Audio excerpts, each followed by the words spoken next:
Hi, I'm Blake Chapman. I'm a wills and estates lawyer practicing in East Toronto, and I do house calls on your schedule. So today I'm going to be talking about the top 5 estate planning mistakes that I see in my practice. The first one is pretty obvious. It's not having a will. This is a big mistake that a lot of people make. They think they're going to save money in the long term, but it actually costs more.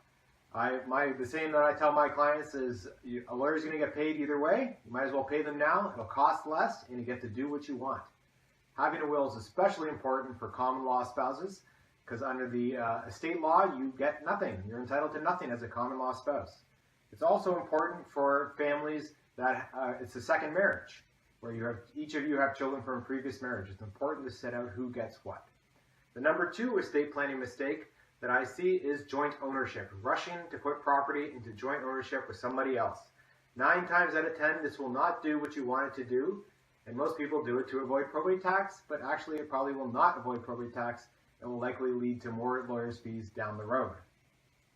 If you need help managing your bank accounts, use a power of attorney instead of putting somebody on as joint owner. The third mistake I see is not having any powers of attorney.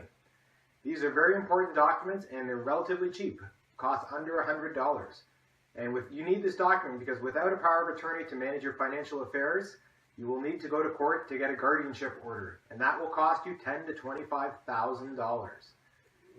The fourth estate planning mistake that I see is forgetting about beneficiary designations. And you can name beneficiaries on accounts like RRSPs, TFSAs, and life insurance. The money gets paid to the beneficiary directly. It does not go through your estate. It is not subject to probate tax, and the beneficiary gets the money relatively quickly. However, it's important to make sure that beneficiaries work with the rest of your plan and that you are not inadvertently leaving a tax burden to somebody else. And the fifth and final top estate planning mistake that I see is not having any trusts. You do not want to leave money to a minor child, somebody under 18, without a trust.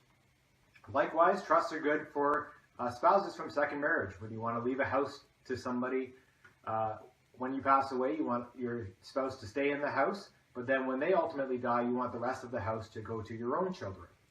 Having a trust is also very important for disabled beneficiaries, disabled persons. If you have any disabled children, you want to protect their entitlement to government benefits. And what's called a Henson Trust can do that.